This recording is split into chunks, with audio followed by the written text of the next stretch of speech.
Chapter 9. Cameron sat there in the waiting room, staring vacantly at his red-stained fingers. Annika had lost so much blood because of him.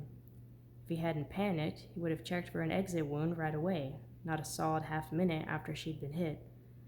He ran his fingers through his hair and rested his elbows on his knees, head down. "Cameron!"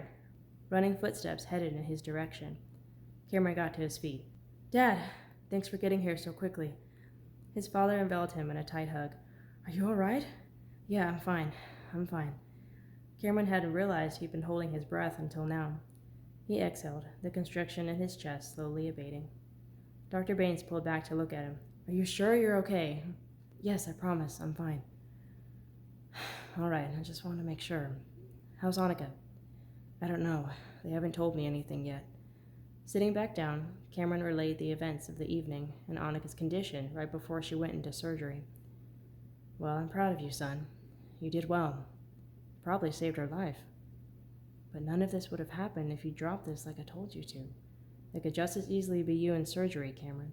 "I know," he croaked, covering his face with a hand. "I wish it was me. Take it easy, son. It's all right." Donald patted his back. "But what if this guy tries something again? What if he comes after you next?" "Don't worry.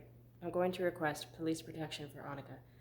I think he's only after her because he just fired one time. And I think I know who did it." Eyebrows rose. "Really? Who?" "Maxwell Collins." "Isn't that the guy you two questioned a while back?" "Yeah. And right after Annika was shot, I saw a figure running away. It looked like him. He's the only person we've questioned lately. It's gotta be him." Donald shook his head, taken aback by the news. "Well, maybe once he's arrested, we'll all be able to put this behind us." Cameron looked up as a surgeon walked toward them. "Mr. Baines?" Cameron shot up to his feet. His father rose more sedately. Cameron tried to get a read on the man's body language. It seemed like Annika might be okay. His posture wasn't downcast, nor were his eyes darting about nervously. The surgeon smiled. "She's going to be all right." Cameron sighed in relief. "Thank you, God. And thank you, doctor. What's her prognosis?" "She'll be hurting for a while. We've got her on some pain meds, but her body will self-heal. The bullet didn't hit anything vital. She was very lucky. Very blessed." "Yes, definitely. Can I see her?" "Yes. She's being transferred to her room as we speak." As her senses began to awaken, Annika touched the lumpy bed she lay on. She heard her own shallow breathing and tasted the buildup of saliva on her tongue. Smelling disinfectant, she opened her eyes and realized she was in a hospital. A yellow curtain hung in the middle of the room, as if to shield her from the germs coming from the patient on the other side. Now that she knew her location, she wondered why she was here in the first place. What had happened? She racked her brain for the last thing she remembered doing. Eating dinner with Cameron. Her mind went blank. Had she developed amnesia? Some sickness with a side effect of short-term memory loss? She lay there, hoping someone would enter and answer all the questions swirling through her brain. No one showed. The TV was off. Bored, Annika tried kicking at the restraint of blankets she was confined under, but that only elicited a sharp pain in her stomach. Gasping, she gave that up and lay there, motionless. Waiting. There has to be a button or something around here that could call a nurse, she thought, irritated. But before she could attempt anything, a familiar face peeked in. "Annika, you're awake!" Cameron walked swiftly to her side. "How are we feeling?" She already felt better just seeing Cameron's bright and hopeful face. "Sore and tired," she rasped. Cameron smiled sympathetically. "Well, that's understandable, considering how much blood you lost." He brushed the hair back from her forehead, though she wasn't sure why. Her hair wasn't in her face or anything. She guessed it was just an affectionate gesture to comfort her. It worked because she felt the muscles in her arms relax and her eyes closed. "What happened?" she asked. "You don't remember?" When she shook her head, he explained. "You were shot tonight, right when we were leaving the restaurant. It scared the life out of me, but you're going to be okay." It took her a moment to process what he had just said. Shot? Someone, the killer, had tried to silence her? Would he try again? She supposed she went a shade paler because Cameron rested a hand on her shoulder. "Annika, it's okay. You're safe here." We've already got you police protection. There are 2 men stationed outside your room. Kim, I don't want to die. I can't fail them. I don't want to get this close and then, Monica, you're not going to die. God was really with you tonight. She blinked. He let me get shot. You're alive, aren't you? How probable is it for a gunman to shoot someone and completely miss all their vital organs? She gave a smile. That's true. Will you thank the Lord for me then? I already have, but I think it'll mean more coming from you. She glanced downward and changed the subject. You know this means our assumptions are right. It has to be him. Maxwell. She nodded. Who else could it be? She whispered. It all fits. He grew so defensive when we were at his house. The reality of it all was beginning to sink in, and she shuddered. I need to contact Detective Harrison, let him know what happened, see if this is enough for a search warrant. Whoa, slow down. You're not even out of the hospital yet, and already you're trying to finish this case? Cameron, we're so close. I can feel it. Feel it in my gut.